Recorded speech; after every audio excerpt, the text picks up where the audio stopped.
You could take the #1 person in the industry and they're going to talk about how their merchant services is different. I'm just sorry, I own more than one business.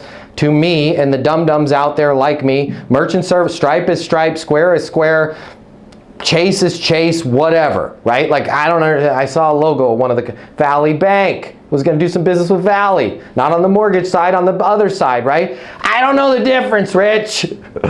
You guys are cool, but I don't know the difference, right? So the way to insight when you're dealing with a product like that, especially something that, I'm not saying it's a commodity, could be perceived as a commodity. The worst thing you could do is talk about how you're different, because they don't know. So here's what I would do at salons. I'm just going to pull some stuff out of my butt here. You can spend the rest of the time before your meeting thinking about some real stuff. What are the costs of materials? What are the costs of chemicals? What is it taking now to find a person that has gotten their license? By the way, in industries like that, people are gravitating to them a lot less. Okay? On the other side, there's less people entering that marketplace to be an employee, and of the ones that are, more than ever before, people are choosing not to work with a salon. They're just going to do it on their Instagram because they weave some pretty good hair and they colored some good stuff and their friend's a model and let them take pictures. How are you guys dealing with that? It's a problem as we grow the salons, right? We want to make sure that we're locked in and appealing to the right talent to come in and join these salons because they're going to be renting a chair from us. At the end of the day, they're our customer. Got it. You know, one of the things that we've seen and the ability to not only attract great talent, keep great talent, is the money that you can reinvest in advertising and marketing and all of that, right? Here's the other thing that I see as somebody that's in businesses of every industry. Marketing has gone up 40 to 60% just in the last 2 years, and the ability to really laser focus on those leads is next to impossible. So, sorry, I didn't mean to depress you, but that's a really big task. Why am I telling you this? This is straight out of the portal. The reason, I'm going to get them to lean in. The reason why I'm telling you this is, Mike, although I can't help you find great talent, okay? Although I can't make sure that they stay there and don't go work for themselves. And I can't do anything about Meta and Google and everybody else charging their fees through the roof and limiting your ability to target new clients. Here's what I can do.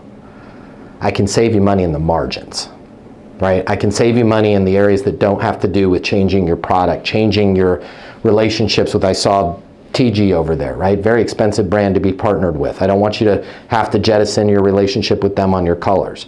Here's where I can save you money. I can save you money every time a card is swiped. I can make sure you guys get paid a few days sooner, right? And that way you can take those additional resources, energy, and capital and reinvest it into opening the next 70 salons, right? As I start that conversation with that individual that owns salons, one of the first things I'm gonna ask, let's say he's Mike, hey Mike, man, congratulations on your success so far. Hey, where are you guys at in terms of locations right now? Where do you wanna be? Any person that runs salons or opens salons is gonna, bam, be able to answer that. We're at 72, got plans to open 14 in Arizona. As soon as it cools down, I'm going to be out there looking at property. By 2025, we're going to be north of 104 different salons. Pretty proud of that. Once you know that, checkmate, game over. Right now, all you have to do is articulate how you can give them the resources to get from 72 locations to 104 ahead of schedule and under budget, right? Everybody else that meets with this person that's in merchant services, they're gonna freaking sell fire extinguishers. Hey, I'd love to talk to you about our merchant services. Our machines are the best, they're faster, they scan, our rates are the lowest. Okay, even if it's true, that person's not connecting those dots because he's worried about the cost of color, the inability to find people that work there, the expensiveness of his advertising. You have to connect the dots for him. And when you connect the dots for them, congratulations, you get the sale. In the few times you don't get the sale, and you guys just need to quit Easton University right now if this is going to be a problem for you. You are going to sell some deals for your competition. Get over it. It's just going to happen. You are going to be so good in your sales process that you are going to do the job for your competition. You are just going to have to deal with that. Because you were the one that led with the insight. You were the one that helped them monetize the deal. You were the one that helped them figure out where they're at right now, where they want to go, and how working with your solution or product will help them get there. And then some other schmuckatelli, jabroni, is going to come in there and say, I'll do it for half. And they're going to make the mistake of doing business with the person that didn't help them figure out the problem in the first place. Good news is most of them are going to come back to you. Some of them won't.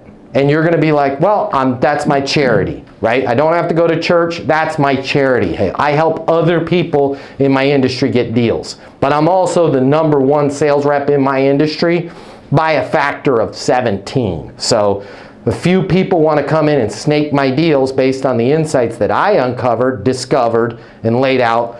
It's going to happen. But what I'm not going to do is be greedy and just call everybody and run them through a demo and say, you want to buy from me?